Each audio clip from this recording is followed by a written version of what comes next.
നാം ഇന്ന് ചർച്ച ചെയ്യാൻ പോകുന്നത് നിക്കാഹിന്റെ വേളയിൽ നാം ശ്രദ്ധിക്കേണ്ട വളരെ പ്രധാനപ്പെട്ട സുന്നത്തായ കാര്യങ്ങൾ, അതുപോലെ തന്നെ നമ്മുടെ കുടുംബജീവിതം, നമ്മുടെ മക്കൾ നന്നാവാൻ നിക്കാഹ് മുതൽ തന്നെ നാം ശ്രദ്ധിച്ചു തുടങ്ങേണ്ട പ്രധാനപ്പെട്ട കാര്യങ്ങളാണ് ഈ വീഡിയോയിലൂടെ നാം ചർച്ച ചെയ്യാൻ പോകുന്നത്. അസ്സലാമു അലൈക്കും വറഹ്മത്തുള്ളാഹി വബറകാതുഹു. ബിസ്മില്ലാഹ് അൽഹംദുലില്ലാഹ് വസ്സലാത്തു വസ്സലാമു അലാ അഷ്റഫി റസൂലില്ലാഹ് വഅലാ ആലിഹി വസഹ്ബിഹി അജ്മഈൻ അമ്മാ ബഅദ്. എൻ്റെ ഏറ്റവും സ്നേഹം നിറഞ്ഞ ശ്രോതാക്കളെ, അല്ലാഹു സുബ്ഹാനഹു വ തആല നമ്മെ എല്ലാവരെയും അവന്റെ സ്വർഗത്തിൽ ഒരുമിച്ച് കൂട്ടി അനുഗ്രഹിക്കട്ടെ. നമ്മിൽ നിന്ന് സംഭവിച്ചു പോകുന്ന തെറ്റുകുറ്റങ്ങളൊക്കെ അല്ലാഹു പുറത്ത് മാഫാക്കി നൽകട്ടെ. പ്രിയപ്പെട്ടവരെ, നിക്കാഹ് എന്ന് പറയുന്നത് ഇസ്ലാമിൽ വളരെ പവിത്രമാക്കപ്പെട്ട പുണ്യമാക്കപ്പെട്ട കർമ്മമാണ്. ഹബീബായ റസൂലുള്ളാഹി സ്വല്ലല്ലാഹു അലൈഹി വസല്ലമ തങ്ങൾ പറയുന്നു, അൻ നിക്കാഹു മിൻ സുന്നത്തി, നിക്കാഹ് എന്റെ സുന്നത്തിൽപ്പെട്ടതാണ്, നബിചര്യയിൽപ്പെട്ടതാണ് നിക്കാഹ് എന്ന് പറയുന്നത്. ആ നിക്കാഹ് വിവാഹം കഴിക്കുമ്പോൾ നമുക്ക് പ്രത്യേകമായിട്ടുള്ള പ്രതിഫലം കരസ്ഥമാകുന്നുണ്ട്. കാരണം ഹബീബായ തങ്ങളുടെ സുന്നത്താണല്ലോ. അപ്പൊ നിക്കാഹിന്റെ വേളയിൽ, നിക്കാഹിന്റെ ഫംഗ്ഷനിൽ, വിവാഹത്തിന്റെ വേളയിലൊന്നും അനാചാരങ്ങളും അനിസ്ലാമികമായിട്ടുള്ള കാര്യങ്ങളും കടന്നുകൂടാൻ പാടില്ല. ഇസ്ലാമിനെ പറയിപ്പിക്കുന്ന, ഇസ്ലാമിനെ മോശമാക്കുന്ന കാര്യങ്ങളൊന്നും നിക്കാഹിന്റെ വേളയിലും അതിന്റെ ഫംഗ്ഷനിലും കല്യാണങ്ങളിലും ഒന്നും ഉണ്ടാകാൻ പാടില്ല. ഇന്നൊക്കെ നമ്മുടെ നാട്ടിൽ എന്തൊക്കെ അനാചാരങ്ങളാണ് നടന്നുകൊണ്ടേയിരിക്കുന്നത്. അതൊക്കെ നമ്മുടെ വൈവാഹിക ജീവിതത്തെയും നമ്മുടെ കുടുംബ ജീവിതത്തെയും ഒക്കെ അതൊക്കെ പ്രതികൂലമായി ബാധിക്കും. അതുകൊണ്ട് തന്നെ നിക്കാഹ് മുതൽ തന്നെ, അതിനു മുമ്പ് തന്നെ നമ്മുടെ കുടുംബജീവിതം നന്നാവാൻ, നമ്മുടെ മക്കൾ നന്നാവാനൊക്കെ നാം നിക്കാഹിന്റെ മുമ്പ് തന്നെ പ്രധാനമായിട്ടും ശ്രദ്ധിക്കേണ്ട കാര്യങ്ങളുണ്ട്. ഒന്നാമതായിട്ട് നല്ല വധുവിനെ, അതായത് നമ്മുടെ മക്കൾക്ക് വേണ്ടി നല്ല ഉമ്മയെ കണ്ടെത്തുക, അല്ലെങ്കിൽ നല്ല ഭർത്താവിനെ നമ്മുടെ മക്കൾക്ക് വേണ്ടി നല്ല ഉപ്പയെ കണ്ടെത്തി കൊടുക്കുക എന്നുള്ളതാണ് ആദ്യമായിട്ട് നാം ശ്രദ്ധിക്കേണ്ട കാര്യം. നല്ല ദീനിയായിട്ടുള്ള ചുറ്റുപാടുള്ള നല്ല ആളുകളെ കണ്ടെത്തി വിവാഹം കഴിക്കണം. അല്ലാതെ പണമോ സമ്പത്തോ ഒന്നും നോക്കിക്കൊണ്ട് വിവാഹം കഴിക്കാൻ പാടില്ല. ഒന്നാമതായിട്ട് ശ്രദ്ധിക്കേണ്ട കാര്യം അതാണ്. രണ്ടാമതായിട്ട് ശ്രദ്ധിക്കേണ്ടത്, നിക്കാഹ് നടത്തുന്ന സമയവും അതിന്റെ മാസവും ഒക്കെ നാം സുന്നത്തായിട്ടുള്ളത് തന്നെ തിരഞ്ഞെടുക്കണം. അത് ഏറ്റവും ഖൈറാണ്. അതൊക്കെ നമ്മുടെ ഭാവി ജീവിതത്തിൽ അത് നല്ലതാവാൻ, കുടുംബജീവിതം നന്നാവാനൊക്കെ അതൊക്കെ ഉതകും. സുന്നത്തായ കാര്യങ്ങൾ ആ നിക്കാഹിലൊക്കെ ശ്രദ്ധിക്കുന്നത്. മഹദിയായ ആയിഷ ബീവി റളിയല്ലാഹു അൻഹ പറയുന്നുണ്ട്, തസവ്വജനി റസൂലുള്ളാഹി സ്വല്ലല്ലാഹു അലൈഹി വസല്ലം ഫീ ശവ്വാൽ, ഹബീബായ റസൂലുള്ളാഹി സ്വല്ലല്ലാഹു അലൈഹി വസല്ലം തങ്ങൾ എന്നെ വിവാഹം കഴിച്ചത് ശവ്വാൽ മാസത്തിലായിരുന്നു എന്ന് മഹദിയായ ആയിഷ ബീവി റളിയല്ലാഹു അൻഹ പറയുന്നുണ്ട്. അന്ന് തന്നെ ഞാനുമായി വീട് കൂടുകയും അന്ന് തന്നെ ശാരീരികമായി ബന്ധപ്പെടുകയും ചെയ്തു എന്ന് മഹദിയായ ആയിഷ ബീവി റളിയല്ലാഹു അൻഹ ആ ഹദീസിൽ തന്നെ പറയുന്നതായിട്ട് നമുക്ക് കാണാൻ സാധിക്കും. അതുകൊണ്ട് തന്നെ നിക്കാഹ് ശവ്വാൽ മാസത്തിലാവൽ പ്രത്യേക സുന്നത്തുണ്ട്. ശവ്വാൽ വലിയ മഹത്വമുള്ള മാസമാണ്. സുന്നത്തായിട്ടുള്ള നിക്കാഹ് നടത്താൻ സുന്നത്തായിട്ടുള്ള മാസമാണ്. അതുകൊണ്ട് തന്നെ ഫുഖാക്കൾ ഈ ഹദീസ് ഉദ്ധരിച്ചുകൊണ്ട് ഫിഖിന്റെ ഗ്രന്ഥങ്ങളിലൊക്കെ കാണാൻ സാധിക്കും, ശവ്വാൽ മാസത്തിൽ നിക്കാഹ് നടത്തൽ പ്രത്യേകം സുന്നത്താണെന്ന്. അതുപോലെ തന്നെ വെള്ളിയാഴ്ചയാവലും പ്രത്യേകം സുന്നത്തുണ്ട്. അതും രാവിലെയാകലും പ്രത്യേകം സുന്നത്താണ്. പ്രഭാതത്തിന് വലിയ മഹത്വമുണ്ട്. ഹബീബായ റസൂലുള്ളാഹി സ്വല്ലല്ലാഹു അലൈഹി വസല്ലമ തങ്ങൾ ദുആ ചെയ്യുന്നുണ്ട്, അല്ലാഹുമ്മ ബാരിക് ഉമ്മത്തി ഫീ ബുക്കൂരിഹാ, അല്ലാഹുവേ എന്റെ ഉമ്മത്തിന്റെ പ്രഭാതത്തിൽ നീ ബർക്കത്ത് ചെയ്യണേ അല്ലാ എന്ന് പറഞ്ഞുകൊണ്ട് ഹബീബായ റസൂലുള്ളാഹി സ്വല്ലല്ലാഹു അലൈഹി വസല്ലമ തങ്ങൾ ദുആ ചെയ്യുന്നതായിട്ട് നമുക്ക് കാണാൻ സാധിക്കും. അതുകൊണ്ട് തന്നെ നിക്കാഹിന് ശവ്വാൽ മാസത്തിലെ വെള്ളിയാഴ്ച പ്രഭാതത്തിൽ നടത്തലാണ് ഏറ്റവും മഹത്തരമായത്, ഏറ്റവും അഫ്ളലായ സുന്നത്ത് എന്ന് പറയുന്നത്. അത് തന്നെ പാലിക്കാൻ എല്ലാവരും ശ്രദ്ധിക്കണമെന്ന് പ്രധാനമായിട്ടും ഓർമ്മപ്പെടുത്തുകയാണ്. അതുപോലെ തന്നെ നിക്കാഹ് പള്ളിയിൽ വെച്ച് കഴിക്കണം. ഹബീബായ റസൂലുള്ളാഹി സ്വല്ലല്ലാഹു അലൈഹി വസല്ലം തങ്ങൾ പറയുന്നുണ്ട്, അഅ്ലിനു ഹാദ നിക്കാഹ വജഅൽഹു ഫിൽ മസാജിദീൻ, ഹബീബായ തങ്ങൾ പറയുകയാണ്, നിങ്ങൾ നിക്കാഹിനെ പരസ്യമായിട്ട് കഴിക്കണം. ആ നിക്കാഹിനെ വജഅൽഹു ഫിൽ മസാജിദീൻ, അതിനെ പള്ളിയിൽ നിങ്ങൾ കഴിക്കണം. അല്ലാതെ ഓഡിറ്റോറിയങ്ങളിലും മറ്റു സ്ഥലങ്ങളിൽ വെച്ചുകൊണ്ട് നിക്കാഹ് കഴിക്കുന്നതിനേക്കാൾ ഏറ്റവും നല്ലത് പള്ളിയിൽ വെച്ചുകൊണ്ട് കഴിക്കുന്നതാണ്. അതാണ് സുന്നത്ത്, അതാണ് മഹത്വമുള്ളത്. പള്ളി എന്ന് പറയുന്നത് ഭൂമിയിലെ സ്വർഗങ്ങളാണ് പള്ളികൾ എന്ന് പറയുന്നത്. അതുകൊണ്ട് തന്നെ പള്ളിയിൽ വെച്ചുകൊണ്ട് തന്നെ നിക്കാഹ് കഴിക്കാൻ ശ്രമിക്കണം. കാരണം പള്ളിയിൽ വെച്ചുകൊണ്ട് നിക്കാഹ് കഴിക്കുമ്പോൾ അത് വലിയ മഹത്വവും ബർക്കത്തൊക്കെ ഉണ്ടാവാൻ കാരണമാകും. നിക്കാഹ് ഓഡിറ്റോറിയങ്ങളിലും മറ്റു സ്ഥലങ്ങളിൽ വെച്ച് കഴിക്കുന്നതിനേക്കാൾ നല്ലത് അതാണെന്ന് പ്രത്യേകം സൂചിപ്പിക്കുകയാണ്. അത് ശ്രദ്ധിക്കണമെന്ന് ഓർമ്മപ്പെടുത്തുന്നു.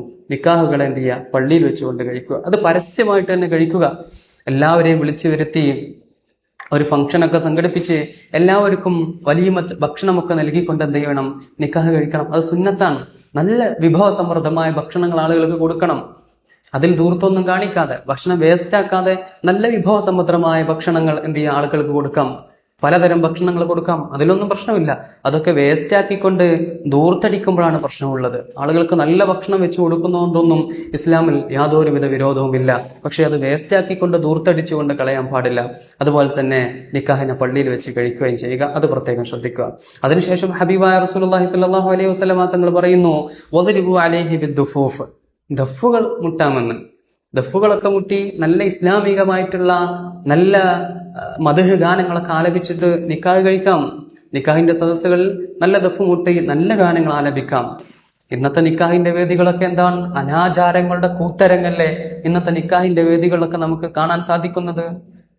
അനാചാരങ്ങളും ഹറാമായ പാട്ടുകളും സംഗീതങ്ങളൊക്കെ ഉപയോഗിച്ചുകൊണ്ട് നമ്മുടെ മുസ്ലിം സമുദായത്തിലെ ഉമ്മത്ത് ഹബീബായ റസൂലുള്ളാഹി സ്വല്ലല്ലാഹു അലൈഹി വസല്ലമ തങ്ങൾ പറഞ്ഞ അന്നിക്കാഹു മിൻ സുന്നത്തി, നിക്കാഹ് എന്ന് പറയുന്നത് എന്റെ സുന്നത്തിൽ പെട്ടതാണെന്ന് ഹബീബായ റസൂലുള്ളാഹി സ്വല്ലല്ലാഹു അലൈഹി വസല്ലമ തങ്ങൾ പറഞ്ഞ ആ സുന്നത്തിനെ വളരെ മോശമായ രീതിയിൽ ഇന്ന് നടപ്പിലാക്കുന്നവർ, ആ നിക്കാഹിന്റെ വേദിയിൽ എന്തൊക്കെ തോന്നിവാസങ്ങളാണ് ഇന്ന് നടന്നുകൊണ്ടേയിരിക്കുന്നത്. ഈ അടുത്ത് നമ്മൾ സോഷ്യൽ മീഡിയയിൽ കണ്ടു, വധുവിനെ തോളിലേറ്റിക്കൊണ്ട് എന്തോ പല്ലക്കിലേറ്റിക്കൊണ്ട് കൊണ്ടുവരുന്നത്. തമിഴ്നാട്ടിലൊക്കെ ആളുകൾ മരണപ്പെട്ടാൽ അവരെ ആളുകൾ ഇങ്ങനെ തോളിലേറ്റി പല്ലക്കിലേറ്റിക്കൊണ്ട് ആളുകൾ ഇങ്ങനെ ഡാൻസും പാട്ടും ഒക്കെ ആയിട്ട് കൊണ്ടുവരുന്നത് കണ്ടിട്ടുണ്ട്. അതുപോലെ വധുവിനെ കൊണ്ടുവരികയാണ് നമ്മുടെ സമുദായത്തിലെ, നമ്മുടെ ഉമ്മത്തിലെ ആളുകൾ. അന്യമതസ്ഥർ പോലും, അന്യ സമുദായത്തിൽപ്പെട്ട ആളുകൾ പോലും പരിഹസിക്കുകയാണ്. ഞങ്ങളുടെ നിക്കാഹ് പോലും ഇങ്ങനെ ഞങ്ങൾ കണ്ടിട്ടില്ല. സോഷ്യൽ മീഡിയകളിലൊക്കെ കമന്റുകൾ കാണാം. നമ്മുടെ മുസ്ലിം നിക്കാഹുകളുടെ വേദികളിലെ കൂത്താട്ടങ്ങളും കൂത്തരങ്ങുകളും കാണുമ്പോൾ സ്ത്രീകൾ ഡാൻസ് കളിച്ചിട്ടും മറ്റും പുതുവെണ്ണിനെ ആനയിച്ചു കൊണ്ടുവരികയാണ്. അത് കാണുമ്പോൾ അന്യ സമുദായത്തിലെ ആളുകൾ പോലും കമന്റ് ഇടുകയാണ്, ഞങ്ങളുടെ നിക്കാഹിൽ പോലും ഇങ്ങനെയില്ല, ഞങ്ങളുടെ നിക്കാഹിൽ പോലും ഇങ്ങനെയില്ല. നമ്മുടെ സമുദായം ഹബീബായ തങ്ങൾ ഏറ്റവും പവിത്രമായി കണ്ട, ഇസ്ലാമിൽ ഏറ്റവും പുണ്യമാക്കപ്പെട്ട കർമ്മമായി കണ്ട ആ നിക്കാഹിന്റെ വേദികളിലാണ് ഈ കൂത്താട്ടങ്ങൾ നടക്കുന്ന. അള്ളാഹു കാത്തിരക്ഷിക്കട്ടെ. അതിനൊരിക്കലും നമ്മൾ അനുകൂലിക്കാൻ പാടില്ല, അത് നടപ്പിലാക്കാൻ പാടില്ല. അങ്ങനെയൊക്കെ ചെയ്താൽ നമ്മുടെ കുടുംബ ജീവിതത്തെ പോലും അത് പ്രതികൂലമായി ബാധിക്കും. പിന്നെ നമ്മുടെ മക്കൾ നന്നാവുന്നില്ല, നമ്മുടെ കുടുംബജീവിതം തകർച്ചയിലാണ്, പ്രയാസത്തിലാണ് എന്നൊക്കെ പറഞ്ഞിട്ട് എന്താ കാര്യമുള്ളത്? കാരണം നിക്കാഹിന്റെ മുതൽ തന്നെ നമ്മൾ ശ്രദ്ധിക്കേണ്ടതുണ്ട്. ആ നിക്കാഹിന്റെ വേദികൾ കൂത്തരങ്ങായിട്ട് ജീവിതത്തിൽ ഒരിക്കലല്ലേ നിക്കാഹ് ഉണ്ടാവുള്ളൂ എന്ന് പറഞ്ഞിട്ട് കൂത്താട്ടമാണ് ചെയ്യുന്നത് നിക്കാഹിന്റെ വേദികളിലൊക്കെ. അള്ളാഹു കാത്തിരക്ഷിക്കട്ടെ. അതുകൊണ്ട് അനിസ്ലാമികമായ കാര്യങ്ങൾ നിക്കാഹിൽ വന്നാൽ നമ്മുടെ ഭാവി ജീവിതത്തിലും നമ്മുടെ ഭാവി കുടുംബജീവിതത്തിലും നമ്മുടെ മക്കളിലും ഒക്കെ അതൊക്കെ പ്രതികൂലമായി ബാധിക്കും. അതുകൊണ്ട് നിക്കാഹിന്റെ വേദികളിലെ നല്ല സൂക്ഷ്മതയോടുകൂടി കൈകാര്യം ചെയ്യണം. സുന്നത്തായ കാര്യങ്ങളൊക്കെ അവിടെ പാലിക്കാൻ ശ്രമിക്കണം. അതുപോലെ തന്നെ നല്ല ബുർദയും നല്ല മദ്ഹ് ഗാനങ്ങളൊക്കെ അവിടെ ആലപിച്ചിട്ട് വേണം നിക്കാഹ്. അതിന് ശ്രദ്ധിക്കുക, അല്ലാതെ അനാചാരങ്ങൾ അതിൽ കൊണ്ടുവരാൻ പാടില്ല എന്ന് പ്രത്യേകം ഓർമ്മപ്പെടുത്തുകയാണ്. അതുപോലെ തന്നെ പ്രധാനമായിട്ടുള്ള ഒരു സുന്നത്താണ് നിക്കാഹിന് മുമ്പ് വരനും അതുപോലെ തന്നെ വധുവിന്റെ ഉപ്പയോ അല്ല വലിയായിട്ടുള്ള ആരാണോ അവർ 2 റക്അത്ത് സുന്നത്ത് നിസ്കരിക്കൽ പ്രധാനപ്പെട്ട ഒരു സുന്നത്താണ്. വരനും അതുപോലെ തന്നെ വലിയും, വധുവിന്റെ വലിയ അവരെന്ത് ചെയ്യുക, നിക്കാഹിന് മുമ്പേ ആയിട്ട് 2 റക്അത്ത് സുന്നത്ത് നിസ്കരിക്കുക. അത് ഒരു സുന്നത്താണ്. അത് വധുവിനില്ല ആ സുന്നത്ത്. 2 റക്അത്ത് സുന്നത്ത് നിസ്കരിക്കൽ വധുവിന് സുന്നത്തല്ല എന്ന് ഫുഖാക്കൾ രേഖപ്പെടുത്തി വെക്കുന്നുണ്ട്. വരനും വധുവിന്റെ വലിയനുമാണ് അത് സുന്നത്തായിട്ടുള്ള കാര്യം. അപ്പോൾ അതും പ്രത്യേകം ശ്രദ്ധിക്കുക എന്ന് ഓർമ്മപ്പെടുത്തുകയാണ്. അതുപോലെ തന്നെ വധുവരന്മാർക്ക് വേണ്ടി പ്രാർത്ഥിക്കുക എന്നതാണ് പ്രത്യേകമായിട്ടുള്ള സുന്നത്താണ്.